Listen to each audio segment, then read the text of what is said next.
This week on Pirate Vibes, we go on the recruiting trail, and we're going to look at an interesting recruit who is Pirate royalty, the son of a player from the 1989 Final Four team. Let's vibe.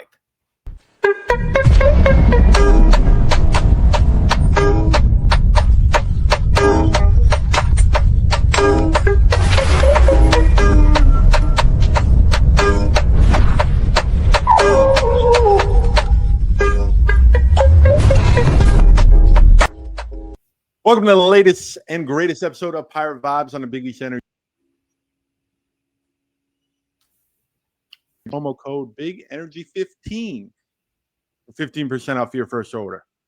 First of all, I want to give a round of applause to Patrick. He did the cold open, and I said, "Hey, you want to do the cold open today?" And it was about 20 seconds before we went on the show. So, congratulations, Patrick, for your first cold open. Thank you. It came. It's pretty good. You were prepared for this one, but I know you really want to talk about this episode. Like I feel maybe because you remember his dad, right? Well, I mean, that's part of the story of Julius Avent. I mean, I think that this is sort of the time when a lot of things are crystallizing with recruits. You see about this kid going on this visit to this place. Today in particular, they were talking about a guy from Providence who was taking a visit. They're talking about a guy taking a visit to Villanova, and they're talking about a guy taking a visit to Georgetown. So I think that, if you're talking about the top targets that Seton Hall has, Julius Avent is very high on that list. All right. So we dive deep into Julius Avent. Obviously, Bergen Catholic out of Ordell, New Jersey, class of 2026, the son of Anthony Avent. Highly recruited, top 100 recruit in the nation on 24/7 Sports. I know 24/7 is not the end-all, be-all with recruiting. I'm not going to get into that battle. But he's a four-star. He matches Najee Hines, four-star, right? They were both in the same class of 2026. So two of the top prospects in the state of New Jersey. Seton Hall had interest in, and it seems like they'd be able to get him. How realistic, Patrick, do you think it is to get Julius? Well, let's look at the three top prospects in terms of people recruiting Avent right now. Providence dropped out last week, which is why the buzz around Seton Hall's gotten a little stronger. That's because Providence has some other targets in mind besides Avent, which is why why he canceled his visit up there. There are three very intriguing options for Avent. The first would be Xavier. Now, why is Xavier in the mix for Anthony Avent? And I think the answer is Zach Fremantle, who just left Xavier after being there, I think, for 6 seasons. He's also a product of Bergen Catholic. So I think it's a combination of, Fremantle might be doing some of the work on behalf of Xavier. Fremantle was a star at Bergen Catholic. So I think if he's looking to take a path similar to Fremantle in terms of being a starter in the Big East, he knows that Fremantle has done it already. Yeah. The second one is Michigan State. Now, it's curious because a guy like Avent may or may not project as a guy who's got a 4-year run in him. And I think that if you're talking about the other two schools in the conversation, Seton Hall and Xavier, he's going to get a lot of playing time off the bat probably for both of those two places. Whereas when you look at Michigan State, Izzo doesn't give freshmen, Tom Izzo, the legendary coach at Michigan State, doesn't necessarily give his freshmen a lot of playing time off the bat. But the thing about Michigan State that is interesting is that, Izzo goes after some, but not necessarily all of the top prospects. He's not the type of guy who necessarily goes after 5-star and 4-star guys a lot. Now, part of that's because Michigan State's NIL doesn't necessarily stack up to schools like Duke and Kentucky and the schools that are spending the most money on prospects. So what's interesting about it is that, look, when you get a Hall of Fame coach like Tom Izzo interested in you, you're going to listen. And I think if you're looking at the one place, I hate to say it, that he's got the best chance of being on a successful team, it's probably Michigan State, because, under Izzo, they're always in the tournament. They're always winning games in the tournament. They're making Sweet 16s. Yes, Izzo hasn't won a championship in 25 years, but that doesn't mean that Michigan State isn't always, ranked. They're always important. They're playing big games on television all the time, whereas Seton Hall and Xavier, they're usually in the middle or the bottom of the Big East. They don't get quite the attention that you get when you're at Michigan State. So it'll be interesting to see, again, I think the poll for Seton Hall is a couple of things. Obviously, he's a New Jersey guy.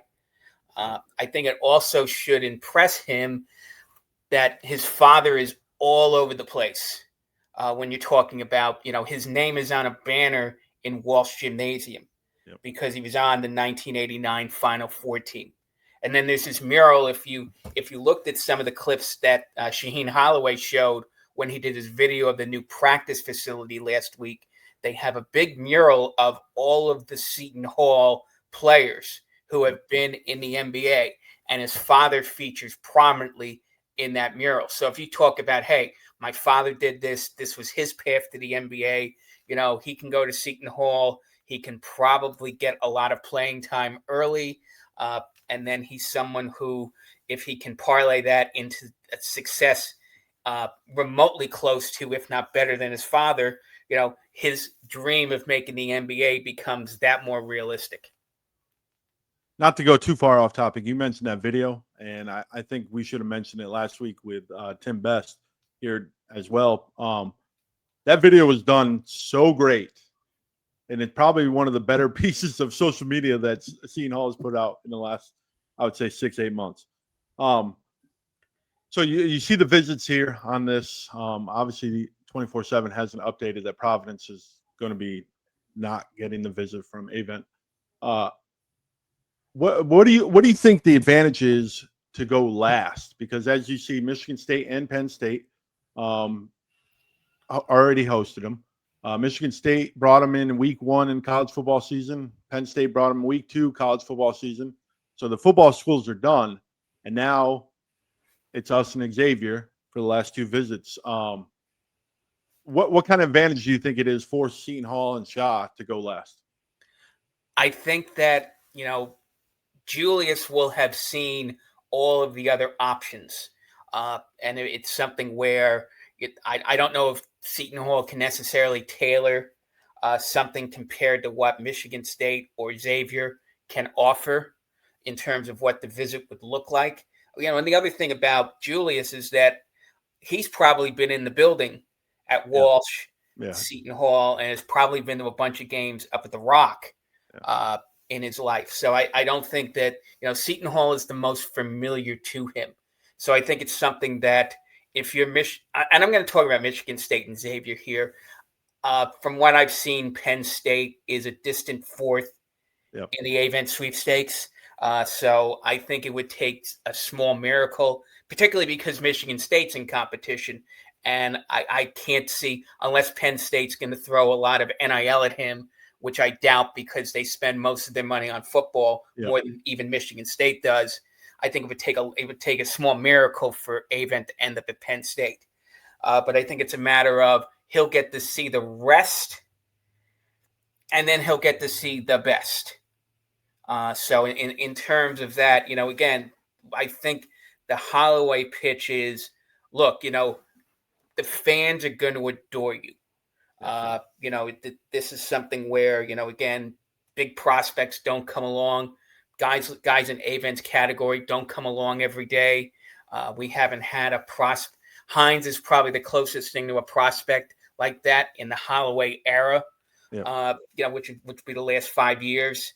And again, this is something where you're building something sort of from the bottom up. You get to be, just like his father was one of the people who brought Seton Hall to national prominence. Yep. by being on that Final Four team. And he was also on a Final Eight team in 1991, by the way. And he was, I think he was the leading scorer on the 1991 team that made the Final Four. So, Anthony Avent is someone who is revered at Seton Hall. So if you want to have that same type of path, you end up at a place like Seton Hall. You go to Xavier, you can be the next Zach Freeman. He's got a much different game than Zach Fremantle, by the way. So let's not sort of the link between Fremantle and Avent is they're both Bergen Catholic guys. Yeah. But there are some subtle differences between Avent's game and Fremantle's game. So basically, you can be the next Zach Fremantle. Now, if that appeals to you, then yeah, you go to Xavier. And this is not to sell Xavier's fan base short. Xavier is a place. You get to play for Richard Pitino, who is a very good coach in his own right.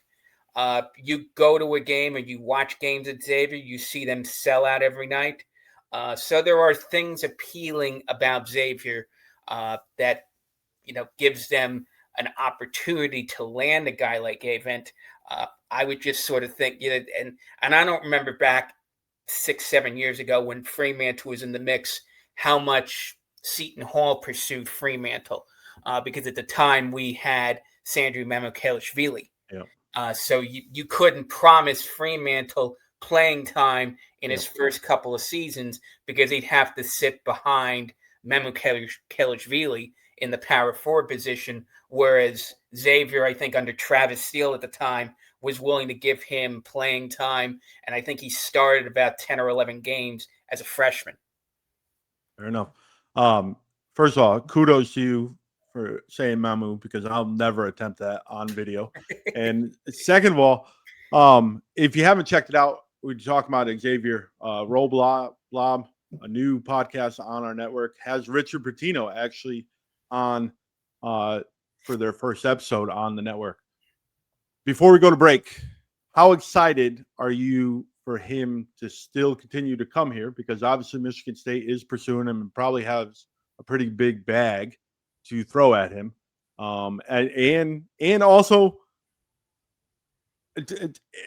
bringing guys on the football school, I think a lot of times that gives you kind of a leg up, right? Being a football school. I would say it gives you a leg up. Yes or no. I think particularly, and it's interesting to compare Penn State to Michigan State. Yep. Penn State, they don't care about basketball until. Yeah, I'm definitely saying Michigan State. Michigan State being a football school gives them an advantage. Michigan State, that's again, basketball is a bigger deal at Michigan State than football is. I don't think there's any question about that. But again, that's because of Tom Izzo. Yeah. Again, if the appeal of playing for a Hall of Famer is something which is greatly appealing to, Julius Avent, the way it would appeal to anyone, let's say, who's being recruited by St. John's, getting to play for Rick Pitino, or Kansas getting to play for Bill Self. If you want to play for a legend and a program that's actually won a national championship, then Michigan State has advantages far, far beyond what Seton Hall and Xavier has. On the other hand, again, one of the other problems of a football school is that, and Michigan State doesn't have a reputation for dropping a lot of NIL in the basketball scene. Izzo does things his own way. He gets some prospects that are sometimes under the radar. He's great at player development. So he wins in a way very similar to what they do at Marquette. And it's sort of like, you buy into what Tom Izzo is doing, and you take the time to develop yourself. And by the time you're a sophomore or a junior, you get in a position to start, and you get in a position to star for a team like Michigan State. Fair enough. When we come back, we will dive into scouting reports on Julius on Big East Energy Network, Pirate Vibes.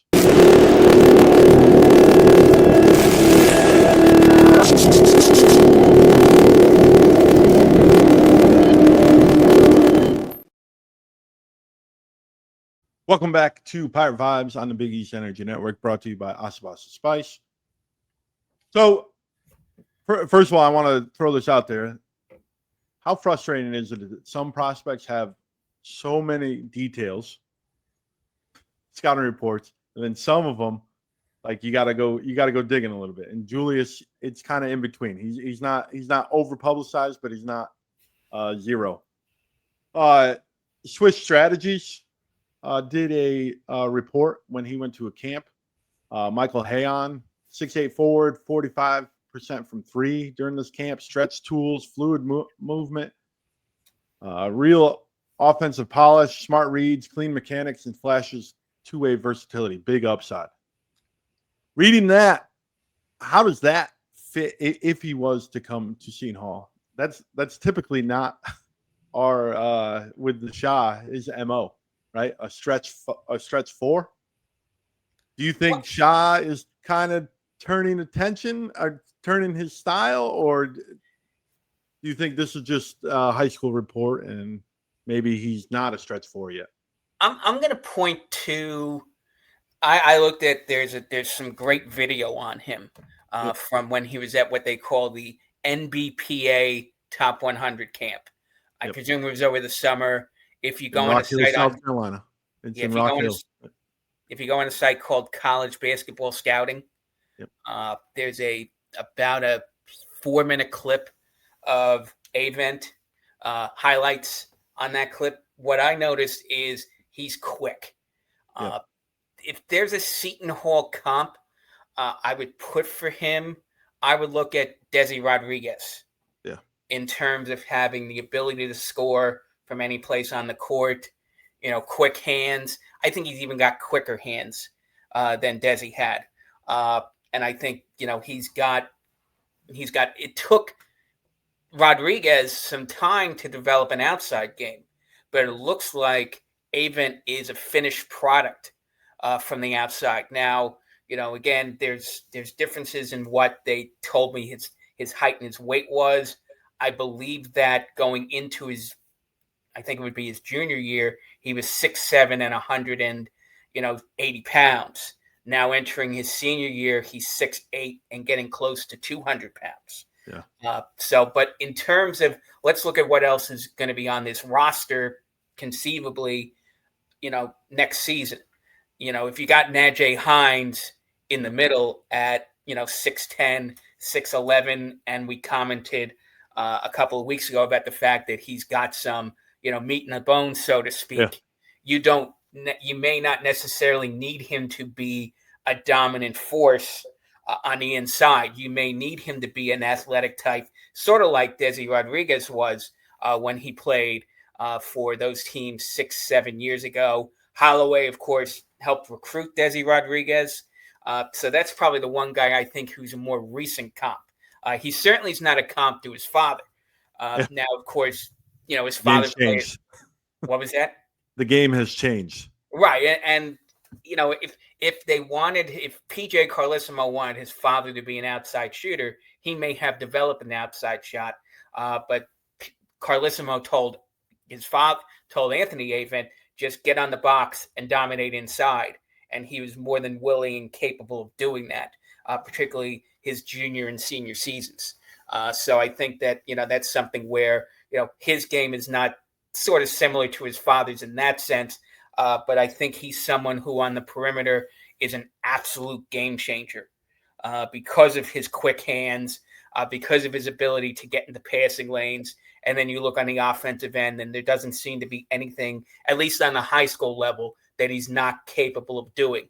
Now, hopefully he does continue to bulk up a little bit so that he's not pushed around by power forwards, particularly in the Big East. But in that sense, I think that, he definitely has a college ready body. And that's something which, you get excited about watching these clips of Julius Avent in some of these camps he was in over the summer. Yeah. I obviously from the scouting report right here on the screen from Swish Strategies, even on defense, when he came up a little short, he competed throughout the entire time. It wasn't like he did not put any effort. It could be possibly just learning, right? It could just be part of his game that has to grow. I love the switchability Obviously on defense, he's stayed solid in pick and roll switches by keeping his chest in front. If he's got the upside on the defensive side, and it seems like offensively he can hit jumpers and he's pretty good. 45% clip from three is impressive. It doesn't matter who you are. I just think this guy could be the sky's the limit kind of guy, and maybe I'm drinking the Kool-Aid, just because I want to believe that Seton Hall would be able to get a guy like this, but this seems like a home run if Seton Hall is able to close the deal. Right. I think it's something which would definitely, be a shot in the arm, sort of like Najee Hines was. Yeah. But, again, this is something which also excites the older fan base, because again, they had the connection to his father. It's something which will remind people about, a better time period for Seton Hall basketball, a time when, if he can accomplish, half of what his father accomplished when he was at Seton Hall, that puts us in a much better position than we are now. I think it's something which gives Holloway some credibility, because I think there are some people who are not entirely sold on his recruiting skills, even though he really showed his recruiting bona fides when he was in the system with Kevin Willard.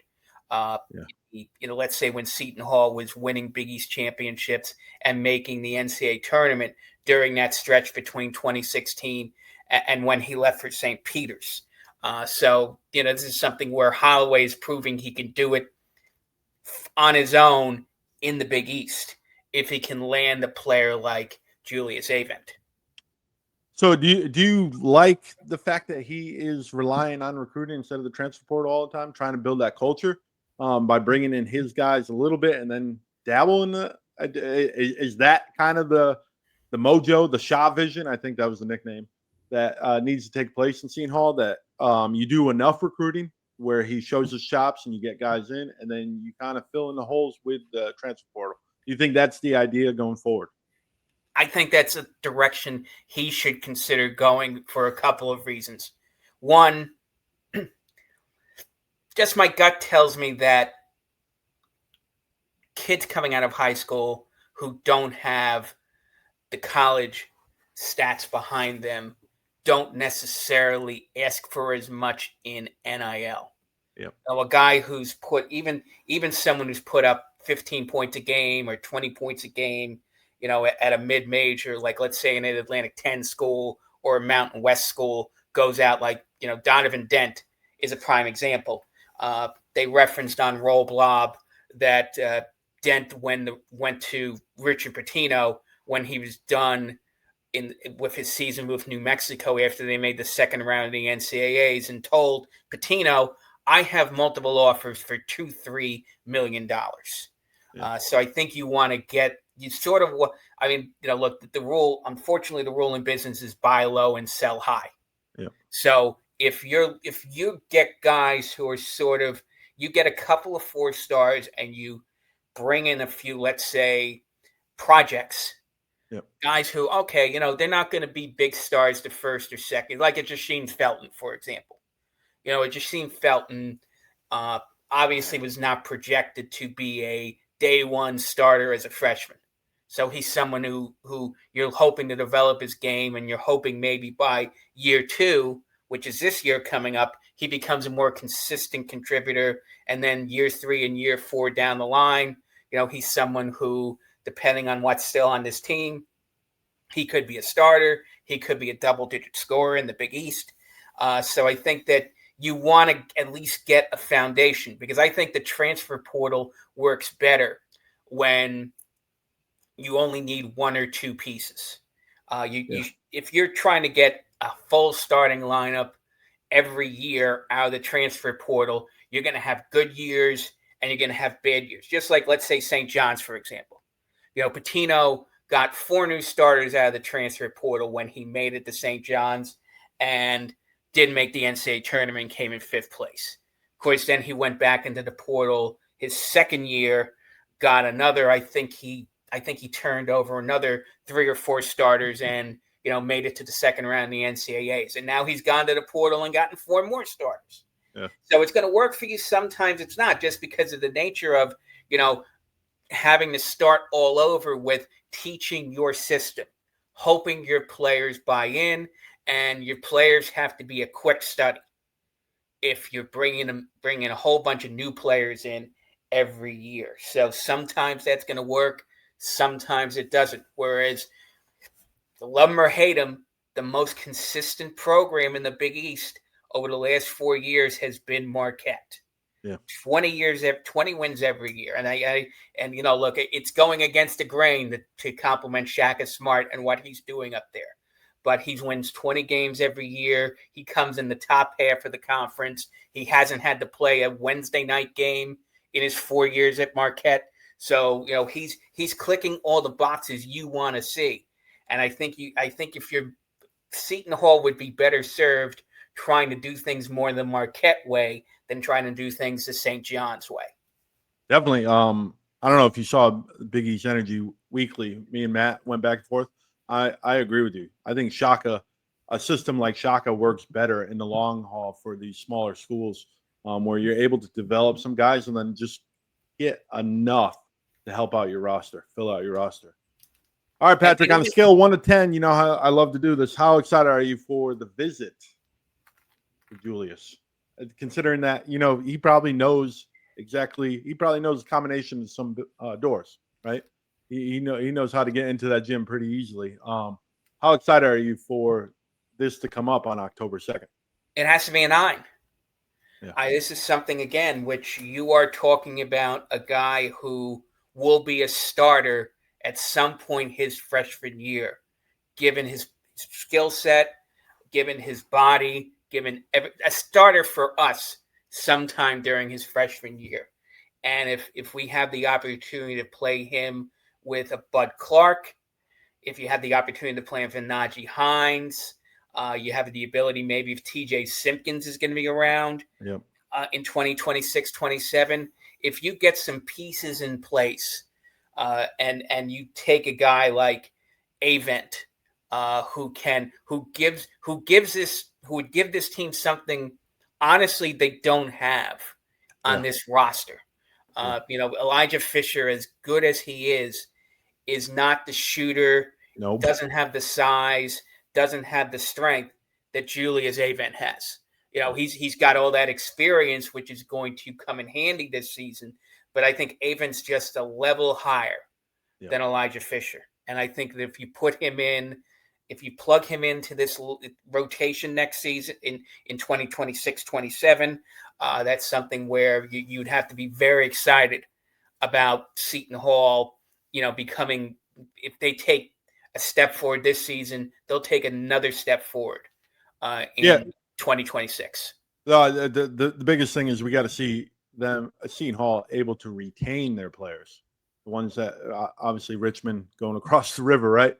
Like we've got to be able to retain the players from year to year, including and also recruiting at the same time. So I would agree with you on the 9. I definitely would agree with you that a prospect like this coming to Seton Hall is not every day. So the fact that even after a 7-win season, Shah is able to get this visit from a top 100 recruit after closing the deal with Najee Hines shows that Shah can recruit, and I'm excited on the future of this program.